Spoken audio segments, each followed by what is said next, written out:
pontualmente às 5 da tarde, ó, pontualidade britânica.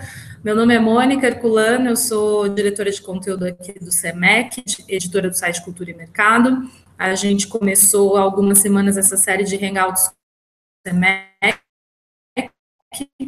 CEMEC, para quem não sabe, é um mistural que desde 2010 a gente faz cursos livres para quem vive ou para quem quer viver de cultura. E mais uma vez, cursos culturais com a Maria Garcia de Oliveira, que está aqui com a gente hoje. Muito obrigada, Isaíra. Olá, tudo bom? Obrigada por participar aqui do Hangout. Obrigada pelo convite. Nos Hangouts, as pessoas não me veem, então, se vocês não estiverem me vendo,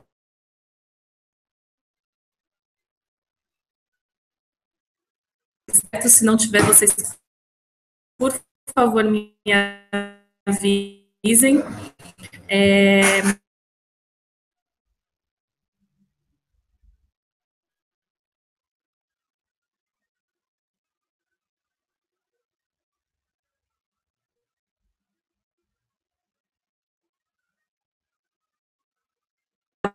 Perguntas nos comentários. Enquanto isso, contasse um pouquinho da sua trajetória profissional, como que você começou e qual foi o caminho que você fez aí nessa área de produção de eventos culturais. Bom, primeiro, devo dizer que eu sempre trabalhei com produção cultural, desde os meus 12 anos de idade. Eu comecei estudando música, e eu queria muito trabalhar com a parte de música, de teatro, mas eu queria trabalhar nos bastidores, eu não queria trabalhar em cena, né? E aí eu me envolvi na cidade onde eu moro, em Jundiaí, com alguns grupos de teatro na época, com algumas apresentações musicais, e eu me apaixonei pelos bastidores, enfim. E aí eu comecei a trabalhar mais com a parte de teatro. A gente tinha um grupo de teatro chamado Penumbra e Pégaso, que era apadrinhado pela artista Clay Diaconix, e que dizia assim para a gente que luzes jovens não eram penumbras, então que a gente se colocasse à luz, né? E acho que isso ficou um pouco marcado na minha cabeça, e, enfim, eu acabei escolhendo uma faculdade que eu achava que juntava tudo isso, foi a área de comunicação, e dentro de comunicação eu acabei me formando em publicidade e propaganda, estudei rádio e TV também, estudei cinema, depois eu estudei turismo, porque eu queria entender como é que a gente conseguia resolver os problemas dos nossos artistas de hospedagem, de transporte. E aí eu fui fazendo o curso um atrás do outro, e depois eu fiz pós-graduação em docência para ensino superior, sempre com foco em eventos, né? A gente sempre trabalhou com foco em eventos. Depois eu fiz meu mestrado em hospitalidade, e aí eu trabalhei a questão de shows de música, os bastidores de shows de música, o que resultou no lançamento do meu livro, Hospitalidade em Shows de Música. Por fim, eu fiz meu doutorado em artes, que era o grande fecho, e, enfim, uma coisa foi levando a outra. Eu trabalhei muitos espetáculos de dança, eu tenho uma trajetória que está muito dentro de show de música, muito dentro de espetáculo de dança, e outros eventos, então eu tinha que voltar, como diz a minha orientadora, fazer meu caminho de volta para artes, né? Eu fui ampliando demais, e terminei o ano passado meu pós-doutorado na USP, na ECA, na Escola de Comunicação e Artes, trabalhando a questão do comportamento do consumidor de arte, né? Ou seja, a minha carreira inteira Eu costumo dizer que na minha geração não tinha curso de produção cultural, a gente foi aprendendo fazendo, e boa parte dos cursos que estão no mercado são pessoas como eu que contam as suas histórias e viraram o curso. Na verdade, é um pouco isso, né? Acho que é por aí.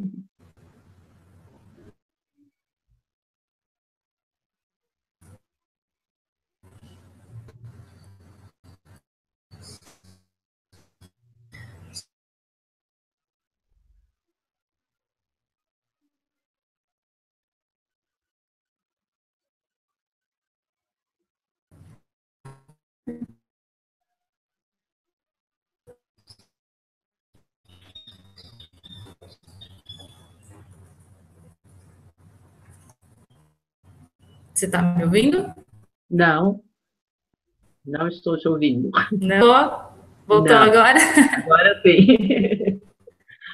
Agora sim, tá bom. Eu te perguntava, além dos cursos a gente Tá tem, né, curso cultural, agora, o que mais que você acha que mais mudou nesse período, nesses anos todos de experiência sua nessa? Bom, pelo que eu entendi da pergunta, que veio meio cortada para mim, o que mudou na área de produção de lá para cá, nesses quase 30 anos que eu tenho de carreira nesse segmento, eu digo que tecnicamente foi só a tecnologia que mudou. Os problemas são exatamente os mesmos, mas hoje a gente tem a favor e contra a tecnologia, né? Ela nos ajuda em um monte de aspectos, em alguns aspectos ainda eu costumo dizer, é o jogo de cintura que nos ajuda. E isso não está nos livros, não está na tecnologia, está na relação com as pessoas, né? Então, acho que o que mudou tecnicamente, acho que está muito ligado à tecnologia. Eu ainda faço muitas planilhas na mão, que eu falo para meus companheiros de trabalho que eu sou bastante visual, mas eu preciso trabalhar com uma coisa manual. E enquanto alguns fazem no computador, o resultado é exatamente o mesmo. Às vezes o meu sai mais rápido. Então, eu acho que tecnologia é a única coisa que mudou.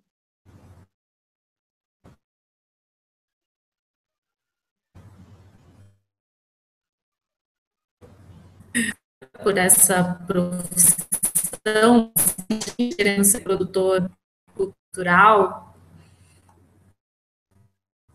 Não estou ouvindo. Opa, voltou agora? Voltou? Voltou. Você percebe, tá me ouvindo Sim. agora? Está cortando um pouco. Percebe que tá cortando um pouco, né? Que vamos torcer para a tecnologia nos ajudar agora. Tá certo. Conexão.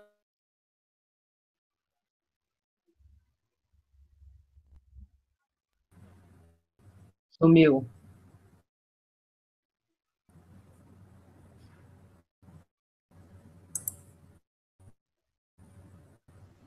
Ai, meu Deus. Vamos aproveitar que sumiu para falar com as pessoas nos comentários do link do YouTube. A gente faz para a Isaíra, tá? Se vocês estiverem assistindo pelo link do Google Plus, abra o link do YouTube, postei aí no... Voltamos, Isaíra. Tá me ouvindo? Sim, sim, agora sim. Agora sim. Eu perguntava a gente querendo ser produtor de eventos culturais. Não me chegou a pergunta.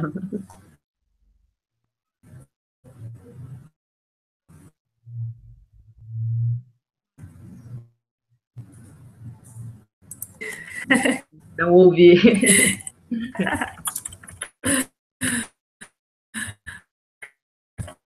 A tecnologia nos derrubando.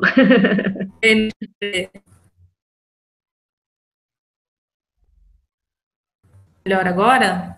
Sim, Eu te mandei a pergunta aí no chat. Tem mais gente querendo ser produtor cultural hoje?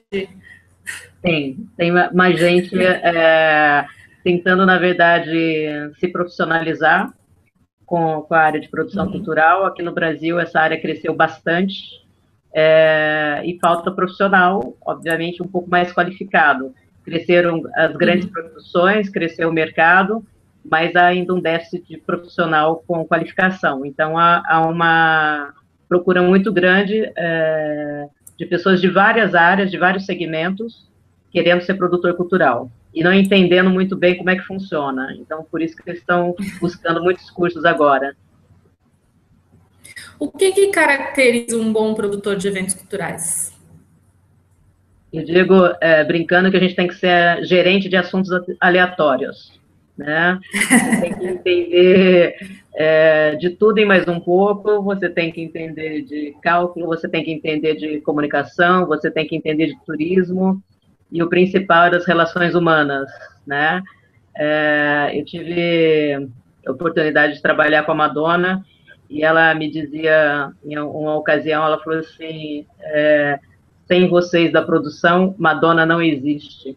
Então, isso me deu uma força para trabalhar, porque eu entendi onde eu estava, literalmente. Então, para ser um bom produtor, você tem que ter disponibilidade de aprender o tempo todo, trabalhar muito bem com as relações humanas, que um vai depender do outro, ninguém trabalha sozinho, ninguém tem sucesso sozinho, então você tem que entender bastante disso.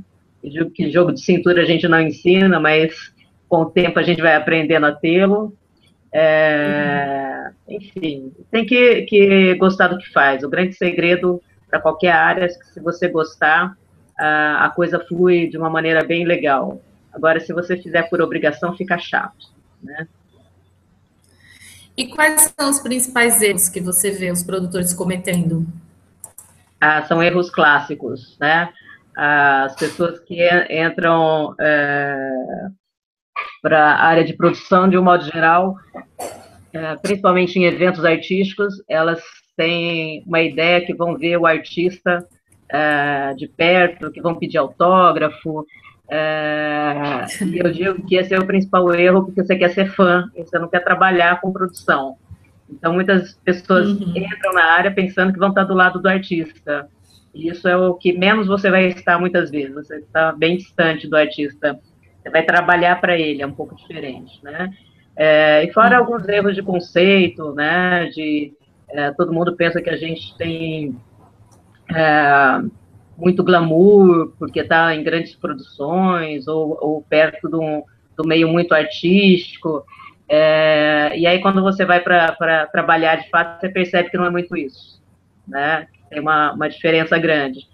E erros de logística, enfim, são coisas que as pessoas que entram, às vezes, têm muita ânsia de querer fazer logo algumas coisas, e eu digo que elas são fazedores de eventos, e não planejadores de eventos. E planejar demora um pouco mais, né? Sem dúvida. Você falou isso do glamour agora, eu lembrei de um artigo que você escreveu no Cultura e Mercado, que você falava justamente isso, né? Que as pessoas, muita gente acha entrando que é glamour e tal, mas que na verdade tem que cuidar porque o glamour tem que ser do artista e o público tem que se divertir, né? Mas a gente também sabe que tem artista muito difícil, né? E que muitas vezes o produtor acaba virando babá de artista. Como evitar isso? Olha, sendo profissional, o máximo possível, né? A gente sempre vai ter artistas que vão necessitar do nosso auxílio, que a gente vai ser meio babá de artista mesmo, mas quando a gente impõe uma postura profissional, ele entende que você também está trabalhando assim como ele, e que nós dois somos artistas, um vai depender do outro, né? O meu trabalho depende do dele, o dele depende de mim. Mas, como eu disse, a gente tem que trabalhar com relações humanas, né? Então, eu brinco com os meus alunos que a gente tem egos e talentos, né? Eu prefiro os talentos para trabalhar. Mas, como eu tenho ego, meu artista também, a gente vai ter que aprender a lidar um pouco com isso, né? Para a gente não ser babá um do outro, né? Acho que é por aí. Exato. Lembrando que as pessoas podem, que estão assistindo a gente, podem mandar perguntas aqui pelo chat do YouTube, pelos comentários do YouTube, ou aqui nos comentários do evento mesmo, no evento aqui no Google+. Você falou que trabalhou com a Madonna, você trabalhou com o Pavarotti também aqui, né, no Brasil? Trabalhei na produção do Pavarotti. Trabalhei na primeira vez que a Madonna veio ao Brasil e na primeira vez que o Pavarotti veio ao Brasil. Existe diferença entre a produção de um evento nacional e um internacional? Eu costumo dizer que só muda as proporções dos problemas, né? Porque trabalhar com algum amigo no barzinho cantando é a mesma preocupação com o Pavarotti ou com Madonna. Só muda o tamanho dos problemas, né? Tecnicamente, os problemas são os mesmos. É claro que em produções internacionais, dependendo de onde se vem a produção, a gente tem um número maior de documentos para ser providenciados, né? A gente tem uma série de outras providências que no nacional não precisa, mas costumo dizer que a encrenca é a mesma, os problemas são exatamente iguais. E quais geralmente são esses problemas? Bom, parte de documentação, né, a gente tem bastante, o que difere bastante do nacional para o internacional é muita documentação, liberação de algumas coisas na alfândega, visto de trabalho, né, os problemas clássicos quase sempre são jurídicos, né, quando a gente precisa de muitas autorizações para trabalhar em alguns espaços, muitos alvarás, liberação de corpo de bombeiro, e isso as pessoas demora, né? São procedimentos técnicos que demoram para acontecer. E se você não tiver um bom planejamento, você não consegue realizar nem para o nacional, nem para o internacional, né? A gente tem problema de espaço, de lugares de ensaio, de acessos, e aí tem uma série de dificuldades que às vezes a tecnologia, de novo, nos ajuda, mas às vezes ela atrapalha também. Né?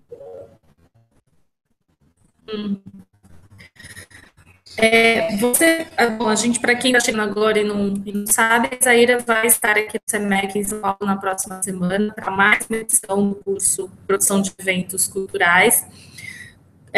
Já é um curso que, acho que já teve umas 2 ou 3 edições, né, Zaira? Que mais? Acho que é mais. Talvez 5 edições, eu acho. Teve bastante.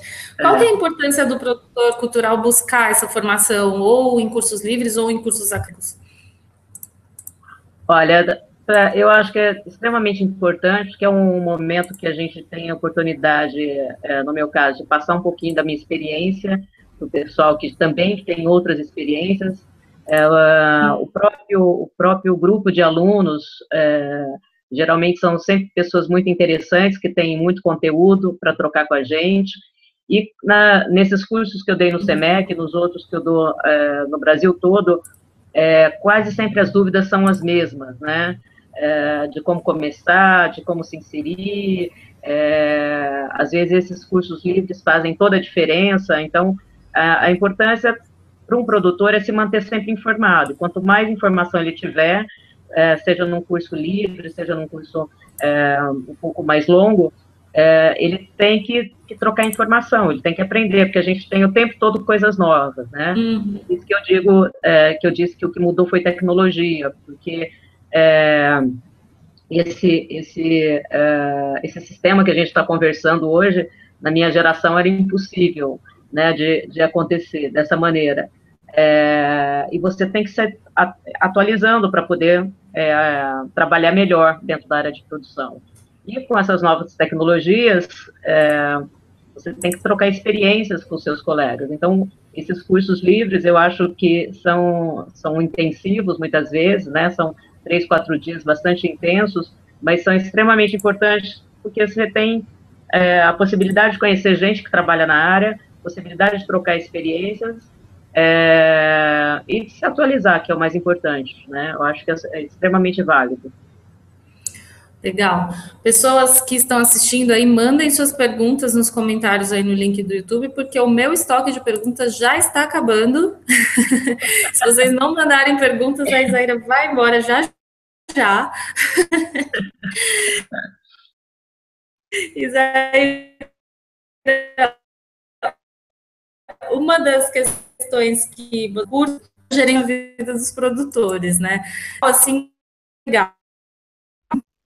Como que eles podem se preparar? Cortou a pergunta, desculpe. Pode repetir a pergunta? Deu uma cortada.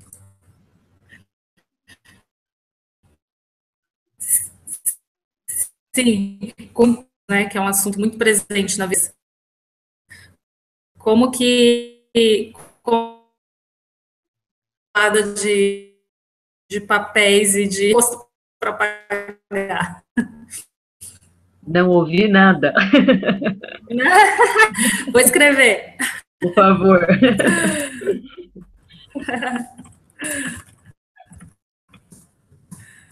Eu só entendi o como.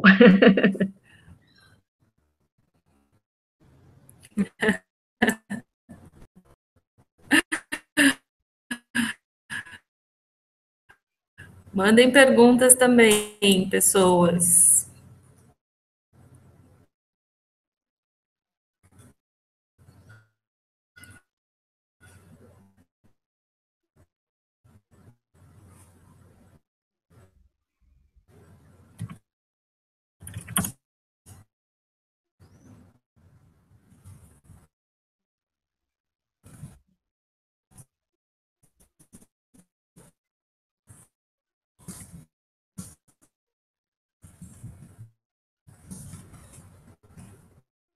Se a gente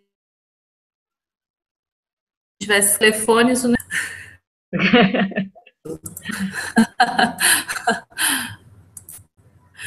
Voltou aí, tá me ouvindo agora?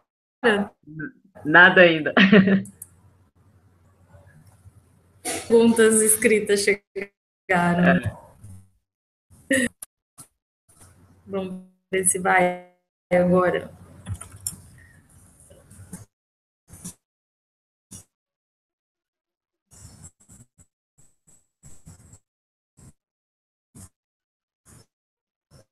Nem escrita, nem a voz.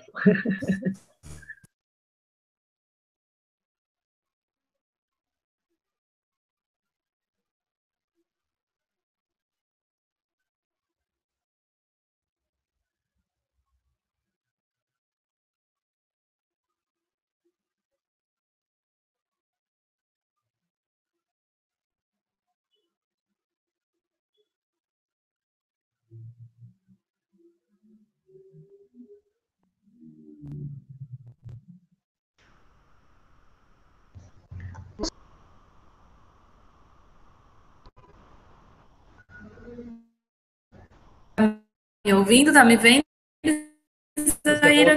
Você voltou. Você também. Espero que as pessoas não tenham deixado a gente. É. Agora você tá me vendo, né? Tô. Agora não. Estava sobre a questão. Tá difícil. É difícil. Vou escrever. Eu perguntava sobre a credenciamento legal que você fala no curso.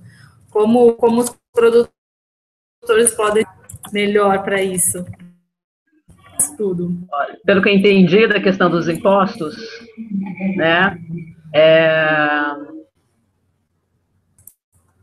A gente tem, assim, tem que tomar bastante cuidado, porque as pessoas acham que dentro do curso e dentro de todas as áreas que eu trabalho, a gente procura trabalhar sempre dentro da legalidade, óbvio, né? E aí a gente tem uma série de impostos que são muito grandes, muitas vezes, que as pessoas não entendem que a gente tem que pagar, né? O que modifica muitas vezes, que a gente orienta durante o curso, é que esses impostos vão aumentar ou vão não ser tão grandes, conforme a cidade que você está, conforme o estado que você está, e conforme o tipo de evento que você vai fazer. Porque todos os eventos, eles têm uma série de impostos, e você tem que conhecer uma série de entidades para saber qual que você tem que pagar, mas isso varia muito no Brasil inteiro, porque o Brasil é muito grande, né? Então, você tem que saber qual a cidade que você vai trabalhar, qual o estado, qual a legislação que está vigente naquele lugar que você vai trabalhar, qual o tipo de evento, porque cada evento tem uma característica ou uma especificidade grande, e por isso os impostos são diferenciados. Enfim, de novo, a gente tem que se informar o tempo todo, e por isso que às vezes o curso ajuda, que a gente tenta esclarecer um pouco essas questões, onde você buscar informação para saber onde que você vai pagar os impostos, né? É um pouco por aí. Então, acho que isso ajuda um pouco, principalmente para quem está começando, que entra na área, às vezes, muito deslumbrado, achando que vai ganhar um dinheiro super grande, né? E eu falo assim, quando a gente vê o cachê, sei lá, de uma cantora famosa, 800 mil reais, você fala assim, nossa, ela deve ganhar uma fortuna. Aí você vai ver 400 mil de imposto, né? E os outros 400 é para dividir entre todo mundo. Então, precisa entender bem como é que funciona esse mecanismo, e as pessoas, às vezes, desconhecem um pouquinho, né? Então, o curso ajuda a entender um pouco esses impostos, essa dinâmica, o que você precisa pagar, quais que em todos os lugares você vai precisar pagar, mas, como eu disse, variando o tamanho do evento, onde vai ser o evento, que tipo de evento é, né? Vai um pouco por aí. Você falou de uma coisa interessante agora, que eu não tinha me atentado para fazer nas perguntas, mas que bom que você falou, que é justamente da questão da remuneração, né? Como é que anda a remuneração dos produtores de eventos? Varia muito também, imagino, né? Muito, muito. A gente não tem regras para isso, né? Eu até apresento no curso algumas áreas que você pode trabalhar dentro da área de produção, que é um segmento muito grande, e tento abordar um pouco as formas de contrato, né? A maioria dos nossos profissionais que a gente tem no mercado, no Brasil, de um modo geral, não trabalham com contrato, né? Não trabalham com carteira assinada, e aí a gente tem contratos diferenciados ou por job, né? Ou por trabalho, ou por temporada, ou por um período específico, então não tem uma regra, né? Então as pessoas também têm que tomar cuidado, que muitas vezes quem ganha o dinheiro é o artista e não o produtor, né? Sim. E a gente só trabalha muito para o artista, né? E claro que se o artista der certo, você vai dar certo também, obviamente, porque é um trabalho, como eu disse, conjunto, e aí a gente vai ganhar muito, mas ganha bem, melhor dizendo. Mas tem que deixar claro que a gente não é um trabalhador como outro qualquer, né? Que tem todas as obrigações trabalhistas do mesmo jeito, que tem todas as obrigações do mesmo jeito, e que a gente não fica rico, né? Eu digo que a gente tem a oportunidade uma vez de fazer Madonna, o resto você faz, o resto da sua carreira você não faz tantos eventos grandes, né? Então, você tem que estar trabalhando o tempo todo para ter uma remuneração adequada, né? Mas não há um padrão, né, de contrato, não há um padrão de remuneração. A gente orienta no curso alguns tipos de remuneração que a gente tem visto mais no mercado, e de experiências de outros colegas também que estão no mercado, mas não há uma regra, né, para isso, para se pagar um produtor, né? E existe algum tipo de movimento dos produtores, assim, alguma associação ou algum grupo que trabalhe nesse sentido de repente ter uma regulamentação ou ter melhores condições para isso? Não, a gente tem algumas iniciativas, obviamente, eu falo até um pouco isso no curso. A gente tem a CBO, que trabalha com a regulamentação das profissões, das ocupações no Brasil, que é um grupo de professores como eu, que faz pesquisa para descrever o que é a profissão do artista, porque tem cada uma especificidade muito grande, né, dentro da área artística, e dentro de eventos artísticos tem uma descrição muito grande. Então, a gente procura primeiro descrever o que é a área, porque quando você fala assim, quando me perguntam, você trabalha com o quê? Eu fico até receosa de falar o quê. Então, eu falo que eu sou professora. Porque explicar o que é produção, o que a gente faz muita coisa, né? Então, tem essa preocupação, primeiro acadêmica, de descrever o que é cada área dentro da produção artística, o que é cada profissão dentro da produção artística, para depois classificar uma maneira de remuneração, e dentro da experiência que a gente tem, a área artística ela não é muito mobilizada, né? A gente tem alguns movimentos na área de dança, nós temos alguns movimentos na área de teatro, mas não de música também, mas ainda a gente está se organizando, não tem uma entidade muito forte que trabalhe pelos nossos direitos. A única coisa que a gente vai ter, a gente já tem alguns órgãos como o SATED, que é o Sindicato dos Artistas e Técnicos em Espetáculos de Diversão, no estado de São Paulo, por exemplo, que trabalha essa questão mais legal, né? Nós somos profissionais, precisamos de carteira assinada, plano de saúde, todas as obrigações de qualquer trabalhador, né? Mas isso ainda é uma relação um pouco tensa ainda do artista, porque ainda a gente tem muitos artistas que trocam seu trabalho por uma cerveja, por um almoço, também é uma realidade bastante grande, dado o tamanho do nosso país, né? É mais fácil você, às vezes, trocar o seu trabalho por um cachê, às vezes, menor, mas sem burocracia, do que fazer um monte de papelada. Então,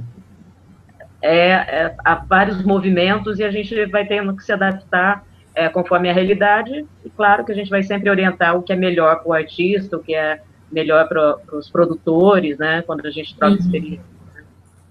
É um pouco por aí. Finalmente chegou uma pergunta aqui do André de Jesus. Aliás, ele já mandou 2 perguntas. Obrigada, André. Obrigada. O André pergunta o seguinte: o que você sabe em termos de produtor comunitário? O que você acha da cultura que a cada ano que passa emerge das periferias? Como fazer produção voltada para as comunidades mais populares? O hip hop, o funk, como fazer uma melhor produção desses gêneros, acho que é isso que eu estou entendendo, que são oriundos das comunidades populares, diz ele aqui. Olha, eu sempre digo a mesma coisa, né? Não é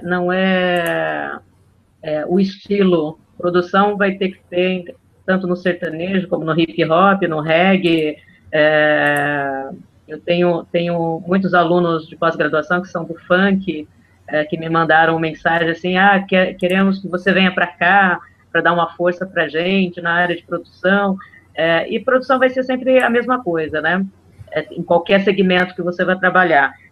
Os movimentos comunitários eu acho importantíssimo, tem uma força super grande. Costumo dizer sempre para os meus alunos que todo mundo nasce pequeno, então se nasce na periferia, não importa, um dia vai ser grande, ou se nasce em berço de ouro e tiver talento, um dia vai ser grande.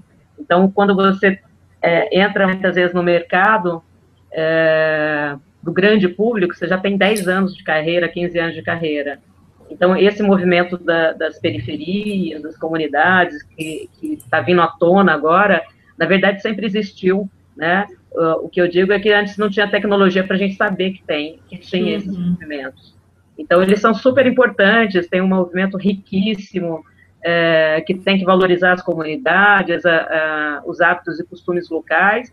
E, assim, a gente diz no turismo uma frase interessante, que, assim, se você cuidar bem do seu quintal, o mundo inteiro vai querer ver seu quintal. Então, se você cuidar bem da sua comunidade e fizer um trabalho legal, vai para o mundo, né, o seu trabalho. Então, a produção vai ser a mesma, cuidando de uma comunidade, ou numa Madonna, ou num barzinho na Zona Sul, na Zona Norte. Se estiver bem produzido, né, com muita informação, com seriedade, o trabalho bacana, vai para o mundo. Então, não vejo muita diferença se na comunidade ou não, né. Ele completou aqui perguntando como fazer, qualificar e dar visibilidade. Acho que é isso que você falou antes, né? Justamente buscar essa profissionalização, buscar fazer esse trabalho melhor, né? Independente de onde seja. Todo mundo busca visibilidade, óbvio, né?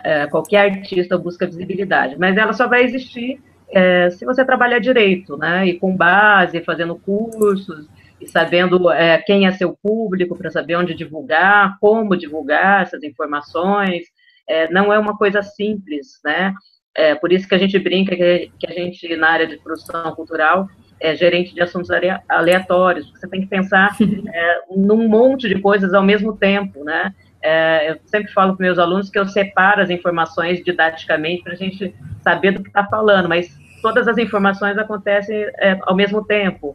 Então, saber para quem comunicar, como comunicar, às vezes você investe numa coisa achando que vai ser o máximo da divulgação, só que não está seu público lá. Então, o trabalho é bem mais árduo, requer bastante pesquisa, bastante análise, e entendendo bem qual é o seu trabalho, o que às vezes as pessoas também não entendem, quando a gente pergunta, seja para uma comunidade ou qualquer outro artista, o que você quer com o seu trabalho, para a gente poder dar um direcionamento, as pessoas também não sabem o que responder. Então, há de se entender também, primeiro, que trabalho é esse que vocês estão fazendo, que trabalho é esse que você quer desenvolver, para poder divulgar no lugar certo, né? Porque visibilidade você não entende porque que um artista, às vezes, vira sucesso de uma hora para outra, mas a gente que está nos bastidores entende, né? Porque tem um momento certo, tem o público certo, às vezes tem um vácuo na área cultural que você precisa preencher, e aí através de pesquisa. Eu até falo disso um pouco no curso, né? Como é que você constrói um mito, né? A gente tem muita gente de talento, obviamente, mas se não forem os produtores, toda a base de pesquisa por trás, não acontece absolutamente nada, fica só um talento, né? Eu acho que é por aí. Não sei se respondi para ele. Vamos ver, antes de eu passar para a próxima pergunta dele, eu vou avisar para quem está chegando agora, que eu vi que chegou mais gente agora, que as perguntas a gente está recebendo aqui pelos comentários do link do YouTube. Então, se você está assistindo no link do Hangout do Google Mais mesmo, fecha aí, clica no link do YouTube que eu postei lá no evento, que aí a gente lê as perguntas que vocês mandarem aqui pelos comentários, como fez o André de Jesus. A outra pergunta dele é onde que ele acha nas redes sociais, ou acho que nas redes, né, enfim, na internet em geral, bons conteúdos para ler sobre produção de eventos e captação de recursos. Eu não sei se tem coisas suas, né, depois eu falo do Cultura e Mercado, mas se tem outras coisas suas, ou mesmo seu livro, né, talvez, não sei se está na rede, mas acho que é legal também indicar, né. Confesso que temos poucas publicações específicas desse segmento. Nós temos o Cultura e Mercado, que é da própria rede SEMEC. Tem o meu livro, que chama-se Hospitalidade em Shows de Música, que nas livrarias está esgotado, e a gente está produzindo um próximo livro, em parceria, inclusive, com a SEMEC, que deve sair em breve, sobre produção, logística, e há alguns outros livros que a própria SEMEC, em parceria com algumas editoras, como a Escrituras, né, também já lançou com projetos culturais, que vale a pena ler, e quase sempre fazendo cursos que a gente vai descobrindo outras literaturas. Não tem ainda... por exemplo, eu dou aula no curso de pós-graduação de gestão cultural, e a gente tem vários pequenos estoques de livros, assim, que tem informação. Então, cada aluno que chega vai trazendo uma informação nova e a gente adquire mais uma informação, né? E quase sempre fazendo curso que a gente vai se atualizando, né? Não tem um livro apenas, né? Tem vários pedaços de livros, muitas vezes, que nos ajudam a trabalhar. E também vai depender do tipo de evento que você vai fazer, né? Para poder falar assim, olha, tem vários livros de eventos, eu participei de outro livro, que é de planejamento e produção de eventos culturais, artísticos, esportivos, por outra editora também, que eu conto outros bastidores. Eu tenho vários artigos publicados na Unicamp, na USP, em anais de congresso sobre isso, mas é muito pouco ainda, dependendo da necessidade que você tem e do tipo de evento que você tem. Na área de eventos, nós temos vários nomes interessantes, mas, como eu disse, vai depender do tipo de evento que você quer. Se você quer um banquete, casamento, um evento funerário, um evento... vai depender, cada um tem uma estrutura um pouco diferente, né? Legal, mas aí eu também completo a dica da Isaíra, que no Cultura e Mercado, culturaemercado.com.br, que é o site que a gente produz aqui no SEMEC, você encontra bastante artigo e reportagem e algumas matérias até mais de ordem prática, assim, né? Tem artigo da Isaíra lá, inclusive, e a gente faz entrevistas com profissionais para abranger um pouco esse universo, assim, é um site que existe desde 98, se você não conhece, então fica o convite para você conhecer, porque lá a gente sempre procura colocar essas questões todas. Opa, chegou mais pergunta aqui, Isaíra. Vamos lá. Oba. A Michele Salles pergunta, faz 3 perguntas, opa. Os eventos que você trabalha em geral, você cuida do planejamento e ou produção executiva ou operacional? Você cuida de tudo? Geralmente, a minha categorização pela legislação é diretora de produção executiva. Né? Mas a gente, como eu disse no começo, a gente só tem um nome chique. A gente, de vez em quando, planeja, de vez em quando a gente vai para a faxina, serve café e depois volta para resolver tudo.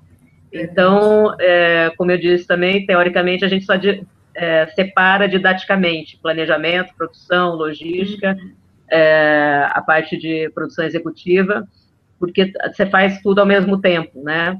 Mas, para direcionar um pouco, talvez eu seja só produtora executiva, né? Eu planejo toda a ação da produção executiva. E no curso a gente mostra como é difícil você separar as áreas, né? Eu faço um detalhamento bastante grande para entender que no final você faz tudo e tem um nome chique só de produtora executiva. Eu vou até dar contar uma história pessoal aqui, que eu já trabalhei eu sou jornalista, mas em determinado momento da minha vida profissional, eu trabalhei como produtora de banda enfim, fazendo programação de casas aqui em São Paulo. E teve uma época que eu trabalhei para um produtor grande que eu era produtora executiva, ou seja, eu não viajava. Eu fazia todo o planejamento da viagem, mas aí tinha o produtor que acompanhava ele nas viagens, assim. Só quando ele vinha para São Paulo, que ele não é daqui, que eu acompanhava os shows. Então, eventualmente tem essa separação, né? Assim, talvez seja isso também que ela esteja perguntando. Pode ser. E aí ela pergunta aqui também, os eventos que você trabalha são incentivados por leis de incentivo? Você trabalha na elaboração de projetos ou após essa etapa? Não, depende bastante. Eu sou de uma geração que não tinha leis de incentivo, né? Então, boa parte da minha carreira está pautada um pouco antes das leis de incentivo. As leis de incentivo só veio depois de 99. Eu participei de vários grupos de estudo, inclusive para a formulação das leis de incentivo. Eu elaboro projetos, sim. Eu estou com um projeto bem grande que eu peguei essa semana para fazer, que é de um evento grande, mas tudo é de acordo com o tempo, né? Porque, além de produtora, eu sou pesquisadora e professora universitária. Isso também requer um tempo bastante de pesquisa, né?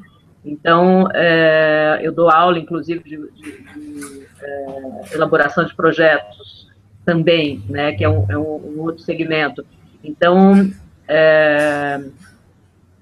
a gente trabalha com projetos incentivados também, faz elaboração, eu dou, em alguns casos, consultoria para alguns grupos, para algumas empresas, de como elaborar, para se encaixar dentro das leis de incentivo, conforme o segmento, e trabalho, dependendo também, hoje é raro você não ter eventos também, dependendo da categoria, que não sejam incentivados, mas ainda fora dos grandes centros, a gente tem muitos eventos que não são incentivados pelas leis e que tem um maior sucesso porque tem uma outra configuração. Então, de novo, você tem que entender onde você está para poder trabalhar de uma maneira mais adequada, né? Tem muitas regiões que não fazem ideia do que é uma lei de incentivo, e a gente tem que tirar esse mito que trabalhar em São Paulo é muito simples.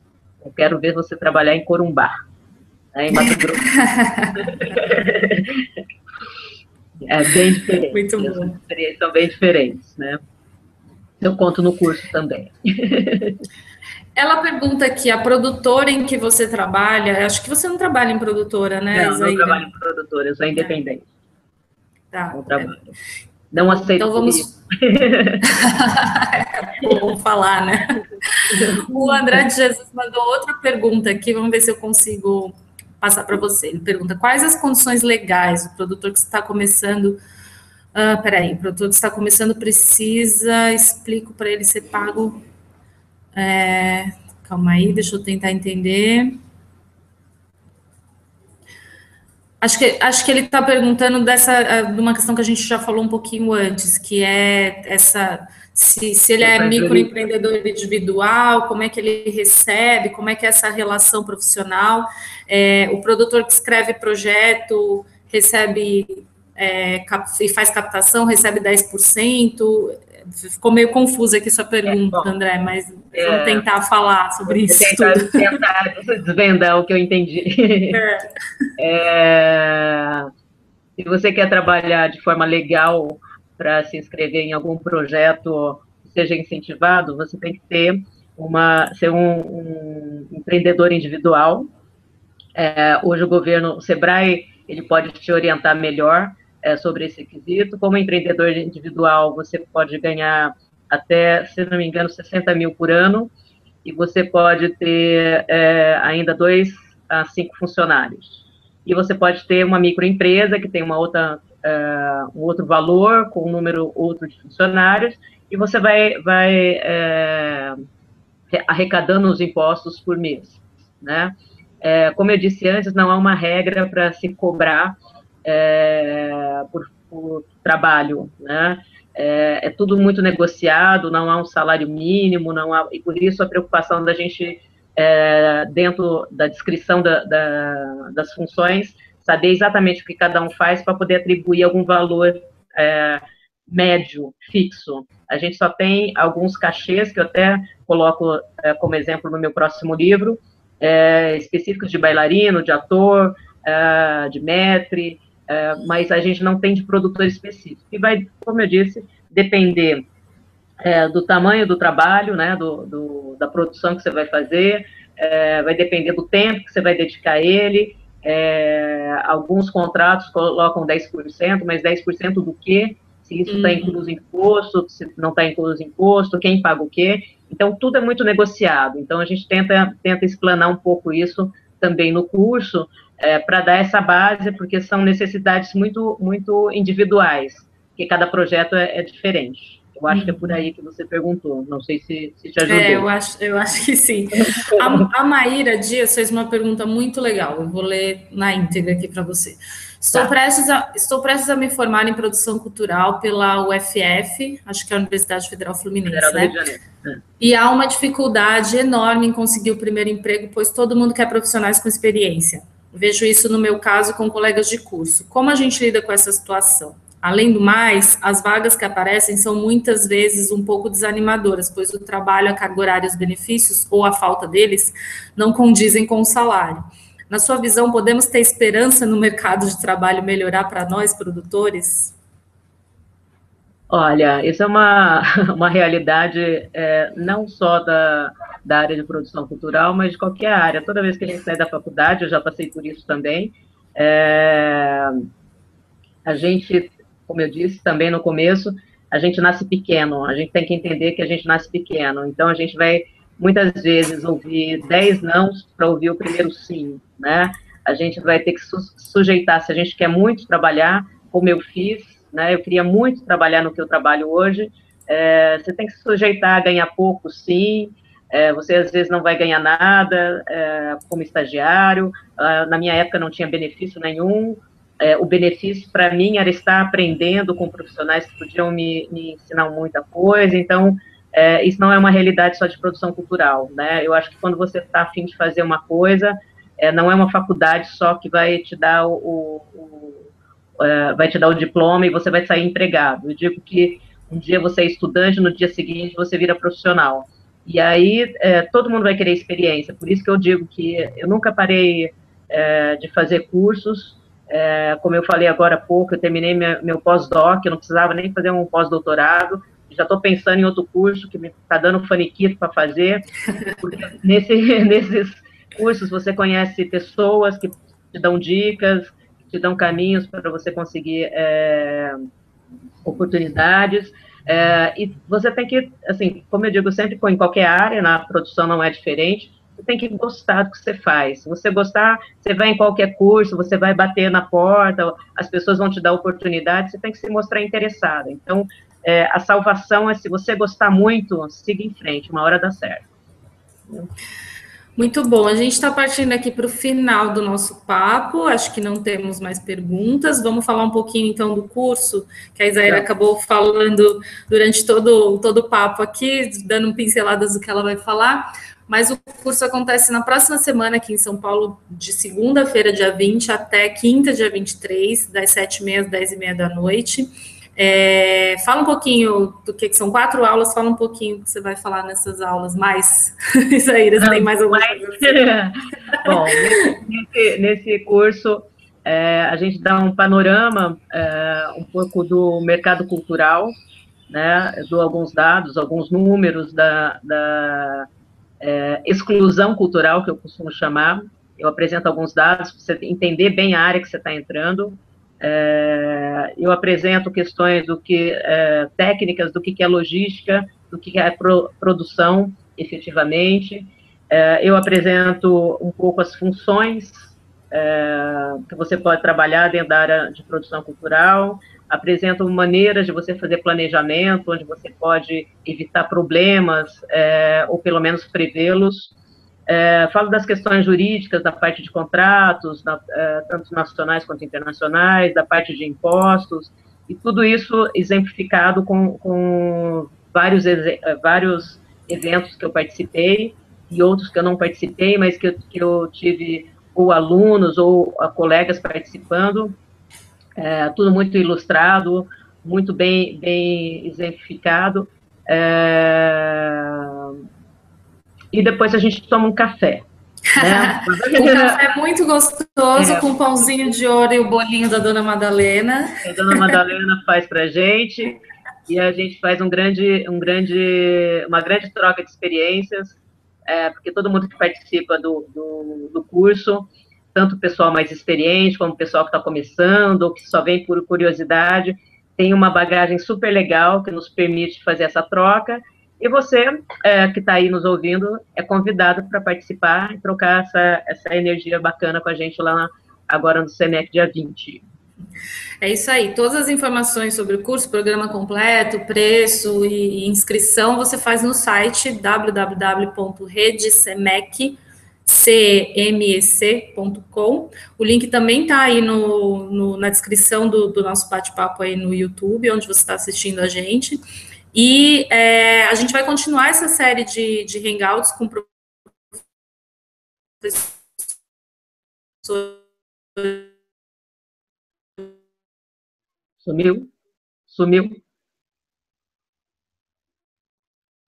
Sumiu a voz.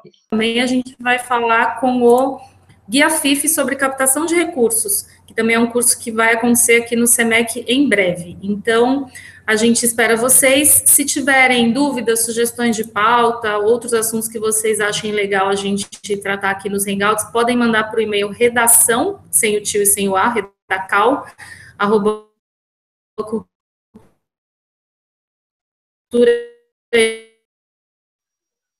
Para falar sobre isso.